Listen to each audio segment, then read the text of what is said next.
Your Royal Highness, the events marking the 50th anniversary of VE Day have tended to overshadow the fact that the war wasn't yet over. Japan actually didn't surrender until August the 14th, 1945. Can you recall the events of that day? 14th. Well, I can recall being in Guam with two. I was in the destroyer Whelp, and there was another one, Wager, and we were escorting the Commander-in-Chief, Sir Bruce Fraser, on a visit to Admiral Nimitz, who was the Commander-in-Chief South Pacific area. And Sir Bruce was going to give him the night, make him a knight of the Bath. And while we were there, the first of the atomic bombs was dropped, and that was about the 6th, I think, of October, 6th of August. And almost immediately we sailed from Guam to rejoin the big American fleet off Japan, of which the British Pacific Fleet formed one task group out of 6, I think. And we hung about there until the second bomb was dropped, and then it was announced that the Japanese decided to cease hostilities. They didn't actually surrender on the, whatever it is, what did you say, 12th? The 14th of August, yeah. Right. And then a small party was formed of the commander of the fleet commander, it was Admiral Halsey, and Sir Bruce Fraser and Duke of York. Halsey was in the Missouri, and he had 4 destroyers, and there were 2 of us. It was this little party of 6 destroyers and 2 battleships. Went off to Japan, and the next day, or whatever it was, we anchored in Sagami Bay, which is just on the outskirts, and we waited there for 24 hours, and then this party went up into Tokyo Bay. One of the extraordinary things that happened while we were in that bay, waiting, I mean, it was quite a dramatic arrival. You know, you'd spent years fighting the Japanese, you read so much, and suddenly they were in Japan. You know, it's most extraordinary. But we heard over the fleet sort of broadcast the 2 Royal Marines had managed to escape, believe it or not, from a prisoner of war camp in Japan. And you wonder what on earth they were doing. I suppose they heard the bombs go off and they thought, well, this is the time to move. And they got down to this bay, and they saw this fleet of ships with stars and stripes and Union Jacks. So they said, well, these must be friends. So they stripped their clothes off and swam out, because they were intercepted by patrol boats and taken on board the flagship, and everybody thought this was a great occasion. Anyway, about 30 years later, I was attending the annual conference, or the annual reunion of the Far East prisoners of war. And I thought I'd tell this story to the assembled company. In the middle of this thing, they said, they're here! and the 2 blokes who were actually attending that thing. Extraordinary. But what sort of celebrations took place on HMS Whelp? Well, there weren't any. None of whatsoever? No, it was quite busy, because we went on up into the bay, and then there was quite a lot to do, funnily enough. I don't know why. And then, of course, on the 3rd of September, everybody gathered. We had to wait for 2 or 3 days, well, until then, because there was a typhoon, and General Marshall couldn't get to Tokyo, and a lot of the representatives couldn't get there. And that was actually... Well, sorry, you mentioned that the 2 bombs had already been dropped on Japan, at Hiroshima and Nagasaki. Do you think it actually took that to make the Japanese surrender, or do you think eventually they would have surrendered anyway? Well, I think they would have surrendered anyway, but I mean, a lot later, because even after the 2 bombs went off, if you read the account, you'll find that there was no agreement about the imperial, in the cabinet or the imperial council, and it was only when the emperor virtually ordered them all to shut up and to accept the surrender, and the terms that had been published at Potsdam. No, but there was one other quite amusing incident that happened on the way up to Tokyo, or to the other Wager. The RNVR doctor was a Canadian, and the captain of the Wager was a very jolly fellow called Basher Watkins. Thought he'd play a little practical joke on him. And so he wrote out a signal from the Commander-in-Chief saying, report name, rank and seniority of the senior Canadian officer born, you see. And he sent it down to the doctor, who came rushing up with the, what on earth is this? Well, he said, I expect they want somebody to sign for Canada, and there aren't anybody here, so they probably chose, I imagine that's what it's for. And eventually, after, they all had a great laugh, and so it was all over. To the captain's horror, about an hour later, a signal arrived from the Duke of York saying, report name, rank and seniority of senior Canadian officer born. And of course he didn't know what to do. So the first thing he did was he sent for this ship's Bible, and then he sent for the doctor. And he put his hand on the Bible, he showed him the signal, he said, I swear this is true. And then unfortunately, well, for him, a Canadian more senior Canadian officer appeared.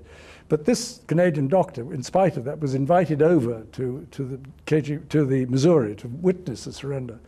And he thought he'd better bring back something from the occasion. So he picked up one of those expended flashlight bulbs, which was then mounted by the ship's carpenter in a little thing, and it stood on the mantelpiece. Well, that was the Supreme Commander was General MacArthur, of course. Yeah. He accepted the Japanese surrender on the 2nd of September, on the Missouri. What can you actually recall of that particular day? We were painting ship.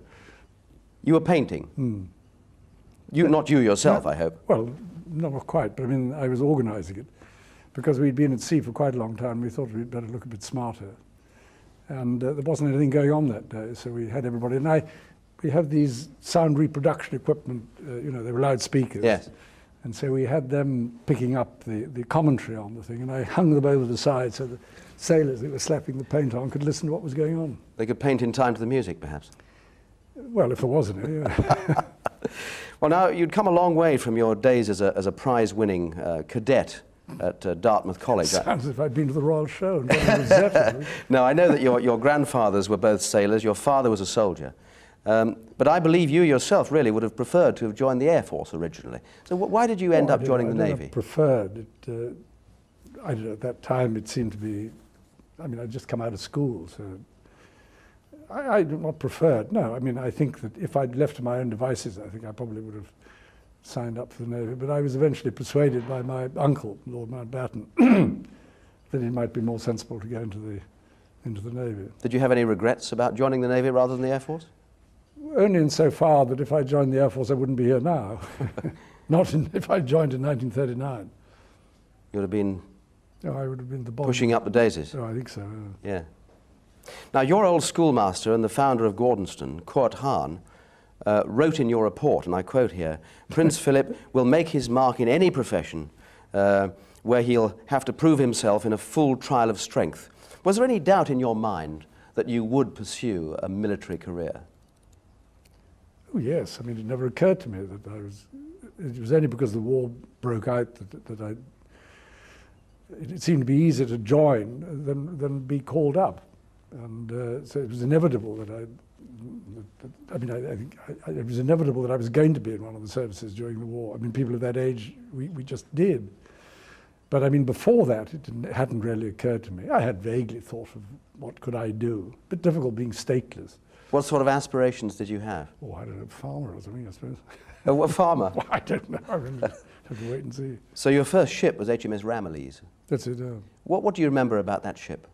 It was the first time you really went to sea. I joined her in Colombo, and it was very hot, I seem to remember. We lived in fairly Spartan conditions. We had the midshipmen lived in what was called a chest flat, which was a hole right down. It had no outside scuttles or anything. And there was no air conditioning and no sort of, and we had a bathroom and just a space where we kept those chests, sea chests with our kit in it. It was so hot down there, we didn't sleep down there. We had camp beds on the upper deck. Funnily enough, I met the chap who'd been the schoolmaster in Ramillies the other day. Were you treated as one of the boys? Well, I was, yes. There weren't any girls in those days. No, but I think you know what I mean. I mean, you were, after all, a prince. Yeah, didn't being plunged amongst midshipmen. No. But the Navy was quite used to sort of curious people like that. There wasn't, nobody stood on ceremony or... No. Now, for the whole of 1940... Actually, funnily enough, the captain of Ramillies was a fellow called Bailey Groman.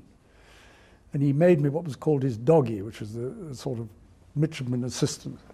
And he did it because he'd been my grandfather's doggy. So he must have had some stories to tell. Well, I don't know, he's long since... Yeah. But for the whole of 1940, you were kept away from the heavy action. Did you accept that as a prince from a neutral country that there was no option? Well, it didn't bother me very much because the ships that I was serving in were right there anyway. I mean, somebody had to serve them. So, I mean, it just so happened that I was perfectly content. I would have gone up, I suppose. I was moved out of Ramley's when she went to the Mediterranean. I was moved out of Kent when she went to the Mediterranean. And then I went to Shropshire.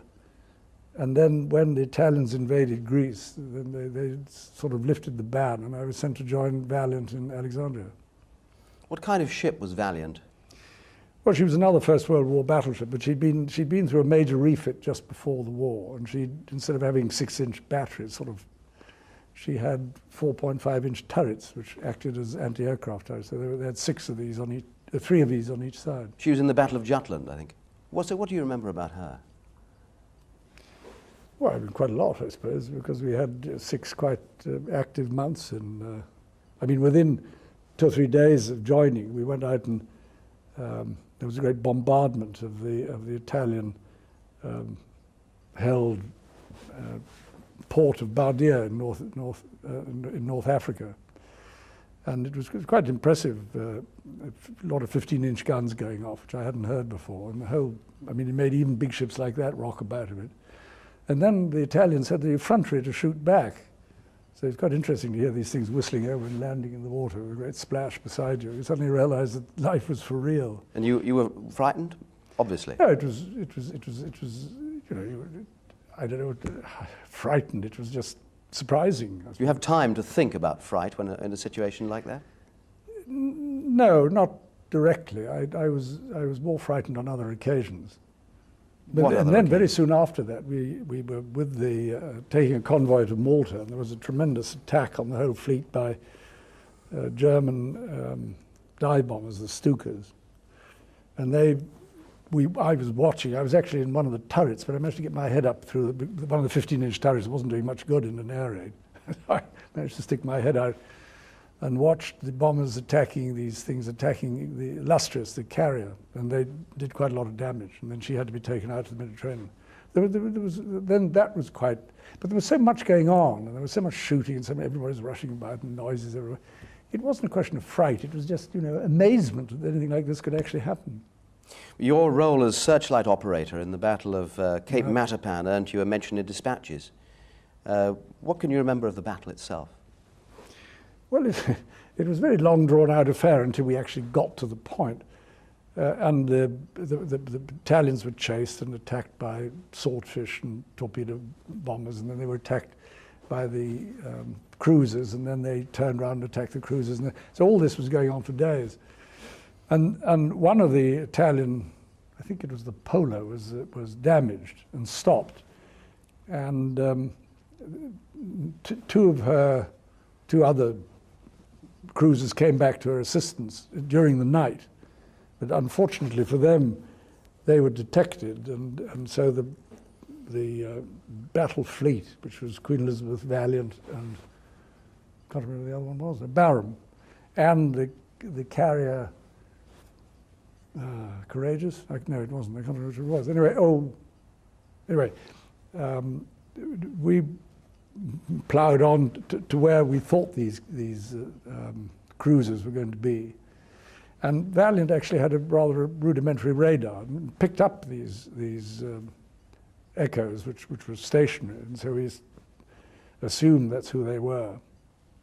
But I got an indication what direction to point the searchlights, and they said, well, illuminate. So I switched the things on, but I suppose she had a good chance. I actually found a cruiser. Are you sure you're not being modest now? Well, there was not much else to do. It was a very strange sensation because it's pitch dark. You suddenly turn on these enormous searchlights, huge things. You see this beam shooting out. It was a very calm night. And it picked up. We were so close. I mean, we can't have been more than about 2,000 yards or something. And the beam wasn't big enough to cover the whole cruiser. And so somebody said train right or something and there was another cruiser. And And with that, everybody started shooting, whereupon they didn't really need much illumination after that. Soon after the fall of Greece in April 1941, Valiant was in action again at the Battle of Crete. This time, the Luftwaffe had a real field day. Can you tell me what happened? Well, it was part of the, I suppose people were trying to evacuate the British troops from Crete, the last ones to come out. So we weren't particularly involved in that. I mean, we were milling around some distance, or you could see Crete, but some distance away. And there was general sort of usual confusion. Everybody was shooting and airplanes were flying about. And we were, I think it was then, no, I think it was the day after Matapan that we were hit by two bombs, one forward and one aft. How close in succession? Well, it was one stick of bombs, and they went sort of diagonally across the ship, and one hit on the quarterdeck, and the other one just missed the forward.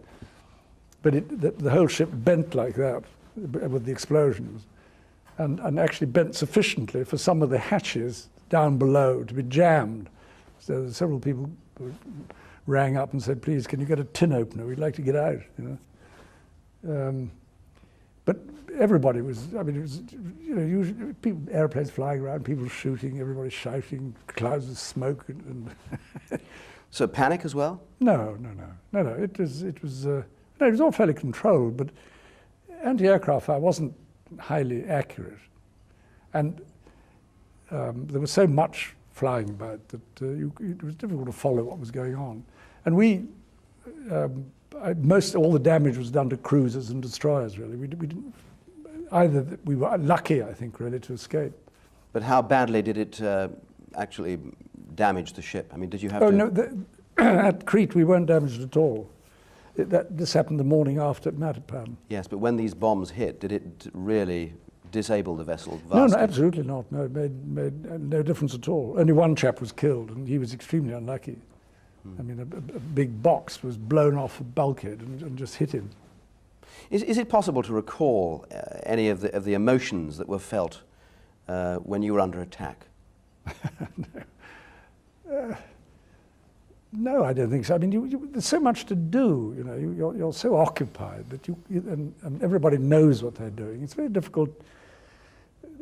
You can't sort of sit back and say, well, what do I feel like today? You know? No. I know it's a favourite question. Everybody says, what does it feel like to do this? What does it feel like to do that? I mean, what does it feel like to do this? Well, I don't know. I wonder whether I'll be asked in many, many years' time.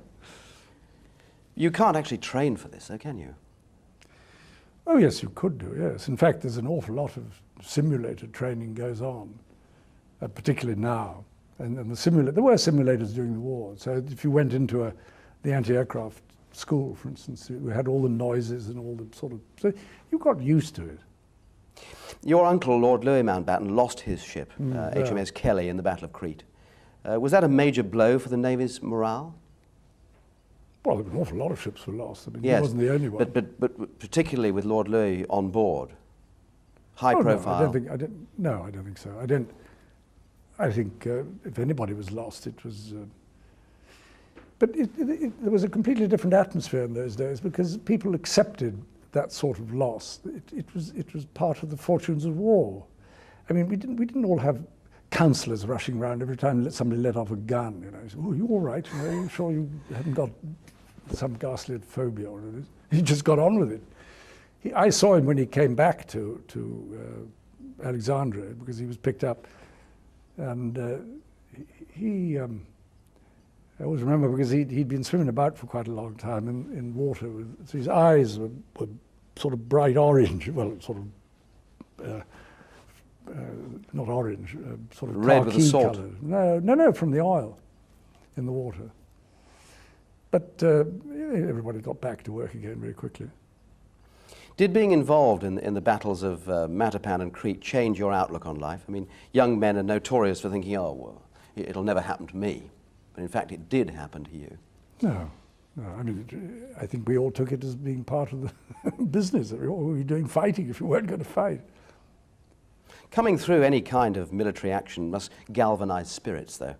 I mean, were there great feelings of camaraderie with the tension, perhaps waiting for the next encounter? It's terribly difficult to know. I mean, once you were in the routine, you were always going out on some operation, coming in again. And I think the having followed the events that led up to Matapan before we went to sea, knowing that we were going to get involved or hoping to get involved, was people said, "Well, I don't want to be a hero," you know, but it was all rather sort of childish. But I mean, people just got on with it. And by the time you appear to have built up a reputation as a man of action who didn't really stand on ceremony, your journey home to the UK by a coal-fired ship, troop ship, for instance, do you remember the Chinese stokers going on strike, jumping ship at Puerto Rico? Yeah. What happened? They went on strike and left. And then they called, there weren't very many passengers on board, as a matter of fact. I think there were 3 RN midshipmen and 1 merchant navy apprentice. We'd managed to transship at Durban, and we hoped to get home quicker. In fact, we didn't really, but we pulled in at Puerto Rico to refuel. And so we were asked to volunteer, so we went down and did some coal trimming. I got a certificate from the Canadian Pacific saying that I'd qualified as a coal trimmer, but I've lost it, needless to say. Hard work? It was quite hard work, yes. Lost a few pounds in weight now. I really like it, yeah. Why did they go on strike in the first place? I have no idea. I wasn't paying much attention. We then went on to Newport News, and where the 3 of us managed to hire a car and drive up to Washington, which was quite funny. We were in white uniforms and drove back through the pouring rain and had a flat tire just before we got back to Newport News. And of course, trying to change a tire in the rain in white uniform left us looking pretty scruffy. What did you do in Washington? I just walked around and had a look. And when you were there, what was the American attitude towards you? British naval officers, I mean, there was no covering it up, you were in uniform. Yes, but I think there were so many uniforms, and Washington's a very cosmopolitan place. I don't think anybody noticed, frankly. Well, in 1942, you joined HMS Wallace for convoy duty off the east coast of Britain. A very, very different role altogether, having been in action so much in the Mediterranean. Was this a bit of an anticlimax for you? Oh Lord, no. I mean, the North Sea was a very active place. E-Boat Alley, I think it was called. Yeah, well, that's off the Norfolk-Suffolk coast, yes. But we used to start with convoys in the further Forth at Methil, and then take them down to Sheerness, and we'd spend a night in Sheerness, and then pick up another one and take it back again. But they advanced at about 6 knots on average, and as the tide was 5 knots, it wasn't really, frankly, we didn't get anywhere very fast. And then at night, there were usually alarms about E-boat attacks, so we had to rush around and fire star shell. And I don't think we really had a serious encounter with E-boats. I mean, I think I saw one the whole time I was there. Was it frustrating for you then, having been in so much action in the Mediterranean? It seemed a bit quiet. No, absolutely. No, not at all. No. I mean, we were much nearer. Don't forget, that's very close to the French and German coast. The aircraft could fly out very easily, and did. And there was bombing over this country. They came over the whole time. There were E-boats coming out. No, it was much more in the front line. Within a few months, you were promoted to first lieutenant. First of all, I was promoted to lieutenant because I joined as a sub-lieutenant. And then after I'd been a lieutenant for whatever it was, I don't know, about 3 or 4 months, the then first lieutenant left, and the captain was left with really a choice of getting a new first lieutenant or moving me up into the slot. So he decided to move me up into the slot and got a sub-lieutenant instead. So that was very good. Were you? Was this part of your desire? Were you very ambitious? No, I don't think so. I was quite surprised, I suppose. And pleased? Oh, yes. Now, there was some friendly rivalry with a young officer, an Australian called Mike Parker, later to become your equerry. How did this rivalry manifest itself? Well, it didn't. Was he not he was on a ship called Lauderdale, HMS Lauderdale? Is that right? I right? didn't know him at that time. Right. I only met him in Australia when we were in the same flotilla. He was in Whirlwind, and was it Whirlwind? And I was in Whelp. We were in the 27th Flotilla. But I mean, we saw a lot of each other after that because he was one of the ships that was in Hong Kong, and we got to know each other and played squash, that sort of thing. Good mates. Yeah. Yeah. I read that as a young naval officer you were pretty much a perfectionist. Is that the case? At what? A stickler for perfection. I don't think so, not particularly. I mean, I think everybody tried their best to make the best of the job. We had very good people. Some might see the Navy as a rather solitary life for a 21-year-old bachelor, separated from his family, his friends by war and thousands of miles. How did you stay in touch with events back home? Well, by letter. I don't know how else. Who did you write to? Or? Well, my grandmother, I suppose, most of the time. Because my mother was in Athens, my father was in Monte Carlo, my sisters were in Germany, and an aunt was in Sweden. And so, I mean, there wasn't I suppose in the late Duchess of Kent, who was a cousin of mine who lived here. And I suppose she was the nearest relation I had in this country, other than my grandmother, who I always was going to stay with. And you got letters from the young Princess Elizabeth too, I believe, perhaps at that time. Yeah, sort of off and on. Did they mean very much to you in those days? Well, yes. I mean, everybody was glad to get a letter, yeah. You had been a guest of the royal family at Windsor. What kind of wartime leaders were the King and Queen in those days? What were their great strengths that you had picked up and seen? Well, I only saw them off duty anyway. When they came down to Windsor for a weekend, that's as much as I ever did. I spent Christmas there once. So I never saw them in that light. I mean, they were sort of hosts on those occasions, and it was very much a sort of family party, and exactly as it might have been anywhere else. So I wasn't involved in the, what you like to call it, the official activities, and I never saw them functioning, as it were, in their specific, or doing any of their particular duties. We've seen great archive material of them walking over ruins in the East End. And oh, sure, sort of but I mean, I wasn't around. Well, no. I was, but I mean, not when they were there.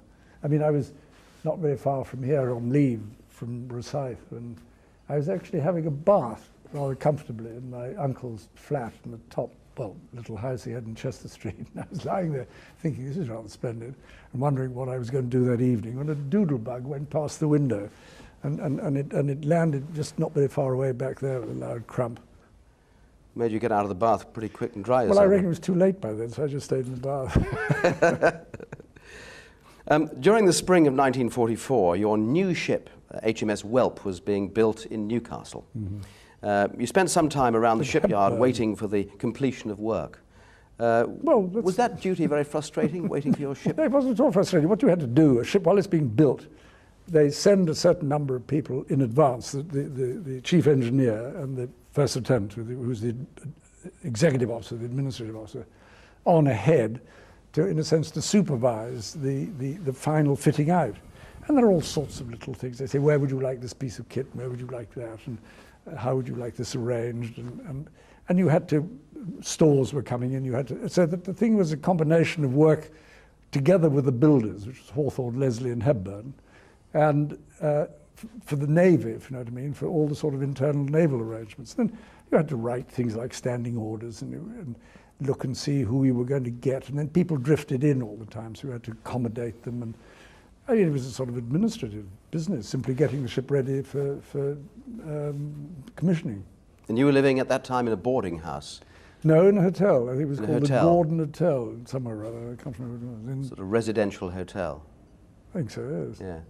Which probably gave you an insight into the man in the street, as it were. The man in the street live in a hotel? Well, if you would like to put it that way. I mean, we had lots of men in the street, off the street in the Navy. I mean, most of the ships, most of the men in Wallace came from Liverpool. And a lot of the ones in Whelp came from South Wales. But you don't understand, if you're in the services, you meet people from all walks of life. I mean, you just live with them. You know, it's not. The only difference is that people have different responsibilities. So you're glad that you were in the services then? Oh, yes. It gave you a greater insight, perhaps, to... Well, I didn't do it with that end in view, but No. that is what you get at the end of it. You get to know people of every kind of background. which you wouldn't and provide necessarily have everybody. done. What? Which you wouldn't necessarily have done had you not been in the services. Yeah, you could say that. By now, Italy had surrendered. By when are we now? D-Day was a couple of months away. From a military perspective, did you feel the tide had turned in the Allies' favour? Well, it obviously had, didn't it? I mean, Yes, it had. we but landed. were you aware of it? Oh, yes, we knew exactly. We were in, because we just commissioned, the whole of the 27th Flotilla, or most of it except for one that had got damaged, were all up in Scapa Flow. And we were the only inhabitants of Scapa Flow during the invasion, because we literally all just been commissioned. And as soon as the invasion had taken place, and the war was moving into Europe. In fact, the naval war in Europe virtually ended. I mean, the U-boats had more or less, well, they were still being chased, but I mean, in the sense they were not as effective as they had been. Everybody's eyes, or at least our eyes, were on the Far East because the war was still going on. So we all set off and went through the Mediterranean and went to Ceylon, where the ships that were going to form the British Pacific Fleet joined together and then went out jointly via Fremantle and round to Sydney. And a proportion of ships stayed in Trincomalee in the East Indies as the East Indies Fleet, working with the Burma, in a sense, as part of the Burma War. So what was the state of the Pacific War at this time? Well, it was... The Allies had begun to get on top. It was quite bloody. Well, the we'll say. Allies, it was the Americans, there weren't anybody else. And they'd got on very severely on top. They'd retaken most of the islands which the Japanese had occupied at some stage during the war. They'd worked them right back. And when we arrived, they were just invading Okinawa. And we only got in to the invasion of Iwo Jima, but that was almost entirely an air war. I mean, it was the carriers flying off aircraft for interdiction bombing and generally supporting the Americans on a flank. Because you've got to remember that there were two fleets. Well, there was one fleet in the Mediterranean, depending in the Pacific. It was either called the Fifth Fleet if it was commanded by, I think, Admiral Spruance, and it became the Third Fleet. It was commanded by Admiral Halsey. But it consisted, I think, of 4 or 5, I can't remember exactly how many, carrier task groups, and each group had 4 or 5 carriers in it. And each group had 4 or 5 carriers and 3 battleships and 5 cruisers and about 30 destroyers, all arranged in a sort of circles.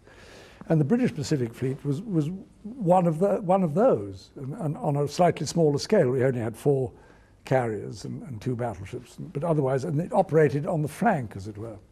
What kind of nation, naval nation, was Japan? Well, she had I suppose, I don't know, it had quite an effective fleet. It had enormous ships, but by that time, there was really virtually no, I mean, all the major battles had been fought. The Americans, and they were mostly inter-carrier battles, very few inter-ship battles. And there were a few inter-ship battles, but most of the major Japanese units had actually been sunk by then. So that when the fighting moved up into Japanese home waters, I mean, there was no surface opposition at all. In any case, if they sucked their nose out, they would have had about 600 airplanes over ahead of them. So I think they kept their heads down. Did you come across any kamikaze pilots? Yeah, no, pilots. Well, kamikaze activity. Oh, yes, we saw quite a lot of that. What happened was one of the destroyers was always put as what we call plane guard in the middle of this circle, and the carriers on the next circle out, as it were. And the chap in the middle, if any airplane crashed or fell overboard, you rushed up and picked up the pilot. But we were in the middle one day, and we had an American liaison officer on board, and naval officer, and a kamikaze hit, I think it was the Indefatigable or in the Implacable, I can't remember, right where the island meets the flight deck, and there was a really crump and bits went up and smoke all over the place. And the American turned white and said, "Oh God, she's gone." And anyway, so we watched this. We weren't very far away. We were watching this through binoculars. The smoke cleared and the bits fell into the sea. And the next thing that happened was that about 20 sailors came out with brooms and swept the rubbish over the side.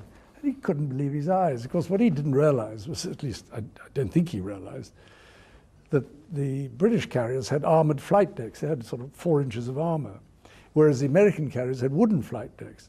And whenever a kamikaze hit one of those, it went straight through the flight deck and exploded in the hangar. And then, of course, it set fire to the whole bloody thing, and there was a frightful shebang, and they, of course, lost the ship.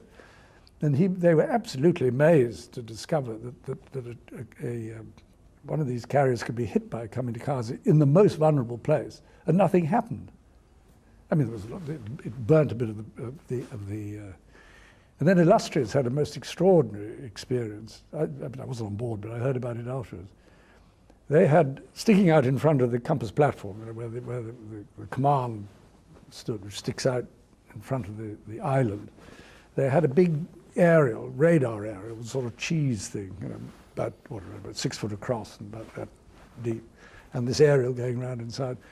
And a kamikaze attacked them, and the tip of its wing went through the radar dish in front of them. So you can imagine what it must have been like standing on the bridge, and it Quite crashed terrifying. into the sea beside them, and nothing happened to anybody. Quite terrifying. But Bruce Fraser was actually on board an American battleship, I think it was, but just before the BPF arrived out there, and he was up on the command platform when a kamikaze hit, and he had General Lumsden, a Royal Marine, standing next to him, who was killed outright, and several other people were badly wounded on the bridge, and Admiral Fraser absolutely didn't have a scratch. Most extraordinary.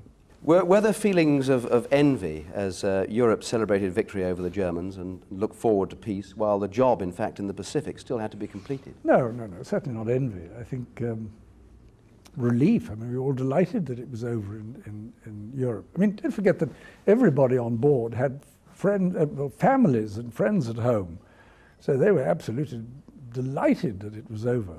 You know, they didn't have to worry about their wives or parents or girlfriends. Did you take any time to celebrate VE Day? Did you have time? We were at sea. We were coming south because we'd been running for the best part of I suppose, where was it? About 12 months. And so we were sent down with one other destroyer and Illustrious back to Australia for a refit in Melbourne. And we were there from the I suppose the end of April till when we sailed with the Duke of York on something like the end of when would it have been? End of April, beginning of June, and we left end of July, so we had about 6 weeks out there. And there was a certain amount of celebration in Australia, but of course by the time we arrived there, it was all over. And everybody was much more, at that time, much more concerned with the war in the Pacific. You talked about friends and family and this sort of thing. Was Princess Elizabeth able to communicate in her letters the relief that Britain felt? Life of me, can't remember what she wrote in her letters. But they were numerous, obviously. No, not particularly. She was quite busy too, don't you forget. Yes, exactly. Do you think the veterans of the Far East are given enough credit for the way they conducted themselves in wartime? By whom? Or are they overshadowed, in fact, by European forces? Well, speak for yourself. Well, you say by historians, I really meant. Not that I'm a great historian. It depends what history you read. I mean, if you read an account of the war in the Far East, they get full credit for what they did. Some people obviously were more interested in the war in Europe, and some people were interested in the war in the Far East. I think, I mean, everybody had their nose to the grindstone in the sense that you didn't stand around discussing things as if you were attending an editorial conference or something. You mentioned Australia and the Australians. With the benefit of hindsight, how would you assess the performance of the Allied fighting forces in the Pacific? Oh, they of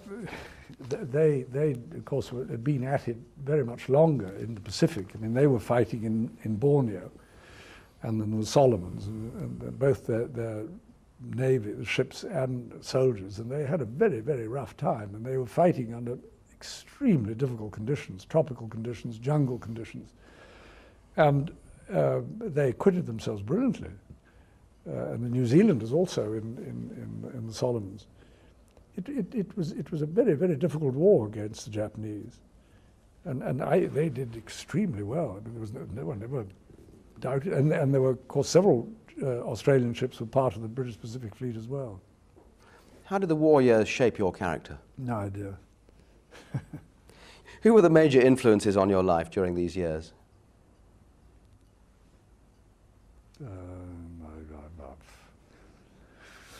I suppose that's a very difficult question to answer. The first captain in Wallis was a fellow called Teddy Hayward Lonsdale, who was a great character, and I was very fond of him. And he had he'd been in the Navy, then went out and then came back again, and was a great.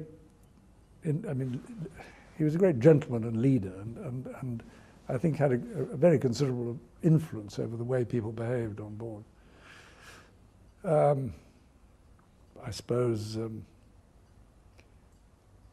I mean, all the sort of people you served with had an influence on you. You know, whether they were the captains. Captain Norfolk, for instance, he was a commander then. Had an influence. The captain, and then friends, other first lieutenants, because you've got to know. That's how I got to know Mike Parker. But I mean, there were 7 or 8 of us, all first lieutenants in the same flotilla. So it was a sort of first lieutenants club. You know, we all got to know each other, and we all had the same jobs. Of all the ships you sailed in, does one particular one stand out as being your favourite? Well, what do you mean during the war, or at all? Yes, during the war. Well, I suppose I spent longer in Whelp than in any other, and I was first lieutenant, second in command, in a sense, from beginning to end. So, yes, that was probably, and it took me all the way from Scapa Flow to Tokyo and back again. Your final job in the war on HMS Whelp was to transport prisoners of war. Yes. What sort of condition were they in? Well, to get it straight, what we did was, in the days when we were waiting for Marshall to arrive in Tokyo, Bruce Face had organized for the light fleet carriers to fly off their aircraft and come into Tokyo to collect prisoners of war. And he got that agreed that they would be evacuated even before the surrender. So we spent a few days close inshore collecting boatloads they were in fact naval prisoners, and ferried them out to the light fleet carriers, which were quite, because it's an enormous place, Tokyo Bay, which were anchored some way away.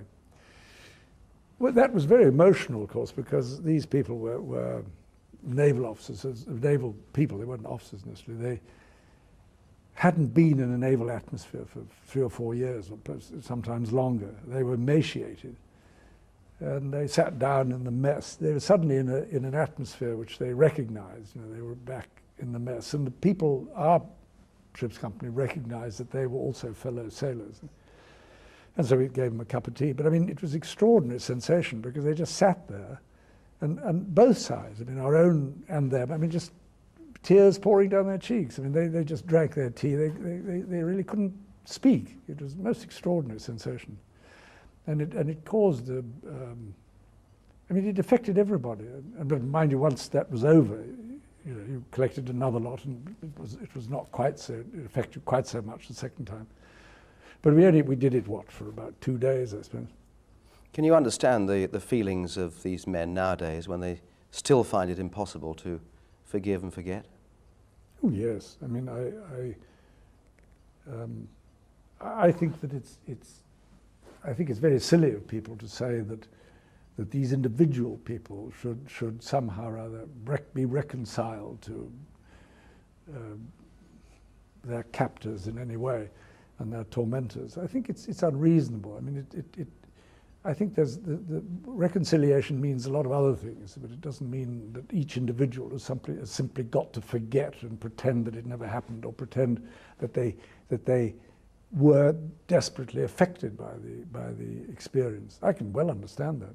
I mean, it's interesting that it didn't happen with the Germans, because in point of fact the prisoners were, in a sense, reasonably well treated. They were treated, they had contact with the Red Cross, they were not exploited, they were not victimized in any way, they weren't tortured, they weren't starved, they weren't sent to forced labor.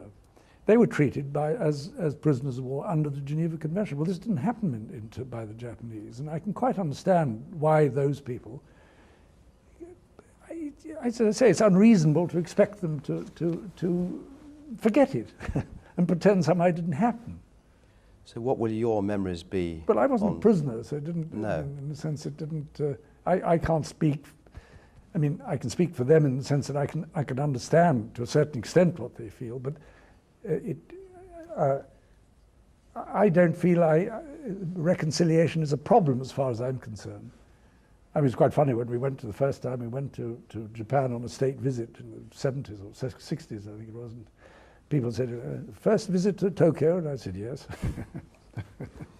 So what will your memories be on VJ Day? Any specific thing? I mean, you were very graphic about those prisoners of war. Well, I mean, that's one thing, and of course being in Tokyo Bay with the surrender ceremony taking place in a battleship which was, what, 200 yards away, and you could see what was going on with a pair of binoculars. And then they beat retreat, and you could hear going on the quarterdeck. Actually, the beat retreat was in the King George V. That was Admiral Rawlings, who was second in command, and that was everybody moved over there. I wasn't on board, but you could hear it going on. But and then by that time, of course, a lot of other ships had come in. We were only in there on our own to begin with. Must have been a very impressive sight. Well, it was a great relief. I mean, it was that wonderful feeling that, and I remember because from there we went on to Hong Kong. And the most extraordinary sensation when we sailed, we suddenly realized we didn't have to darken ship anymore. We didn't have to close all the scuttles. We didn't have to turn the lights out. And not only that, we actually stopped in the South China Sea and piped hands to bathe. You know, imagine doing that in the Mediterranean when the heat was on. You couldn't do anything like that. So you suddenly, all these little things built up to you suddenly feeling that life was different. You've got the most extraordinary memory. Thank you very much. Thank you.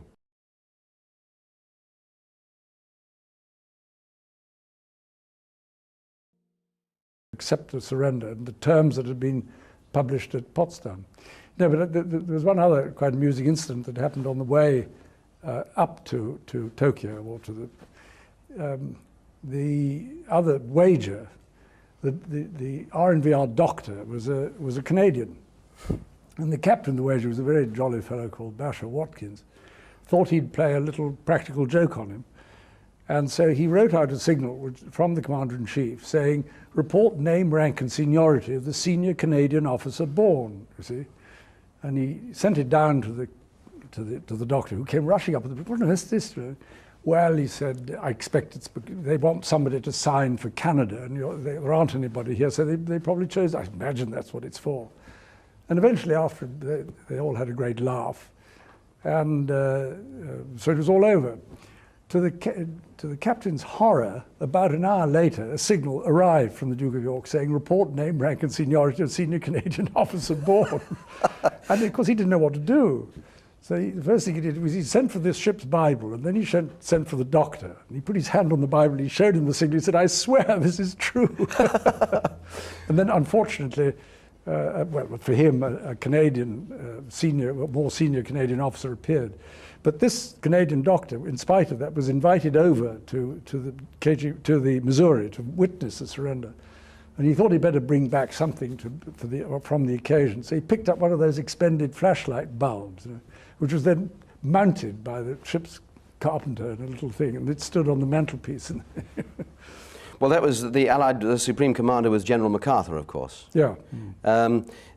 He accepted the Japanese surrender on the 2nd of September on the Missouri. What can you actually recall of that particular day? We were painting ship. You were painting? Not you yourself, I hope. Well, not quite, but I mean, I was organising it. Because we'd been at sea for quite a long time, we thought we'd better look a bit smarter. And there wasn't anything going on that day, so we had everybody. And we have these sound reproduction equipment, you know, they were loudspeakers. Yes. And so we had them picking up the commentary on the thing, and I hung them over the side so the sailors that were slapping the paint on could listen to what was going on. They could paint in time to the music, perhaps? Well, if there was any, yeah. Well, now, you'd come a long way from your days as a prize-winning cadet at Dartmouth College. Sounds as if I'd been to the Royal Show and got a Rosetta. No, I know that your grandfathers were both sailors, your father was a soldier. But I believe you yourself really would have preferred to have joined the Air Force originally. So why did you end up joining the Navy? I preferred it. I don't know, at that time it seemed to be, I mean, I'd just come out of school, so I not preferred. No, I mean, I think that if I'd left to my own devices, I think I probably would have signed up for the Navy. But I was eventually persuaded by my uncle, Lord Mountbatten, that it might be more sensible to go into the Navy. Did you have any regrets about joining the Navy rather than the Air Force? Only insofar that if I joined the Air Force, I wouldn't be here now.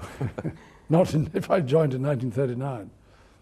You would have been I would have been the bomb. pushing up the daisies. Oh, I think so. Yeah. Now, your old schoolmaster and the founder of Gordonston, Kurt Hahn, wrote in your report, and I quote here, Prince Philip will make his mark in any profession where he'll have to prove himself in a full trial of strength. Was there any doubt in your mind that you would pursue a military career? Oh, yes. I mean, it never occurred to me that it was only because the war broke out that it seemed to be easier to join than be called up. And so it was inevitable that I think it was inevitable that I was going to be in one of the services during the war. I mean, people of that age, we just did. But I mean, before that, it hadn't really occurred to me. I had vaguely thought of what could I do. A bit difficult being stateless. What sort of aspirations did you have? Oh, I don't know, farmer or something, I suppose. A farmer? Well, I don't know. I really have to wait and see. So your first ship was HMS Ramillies. That's it. What do you remember about that ship? It was the first time you really went to sea. I joined her in Colombo, and it was very hot, I seem to remember. We lived in fairly Spartan conditions. The midshipmen lived in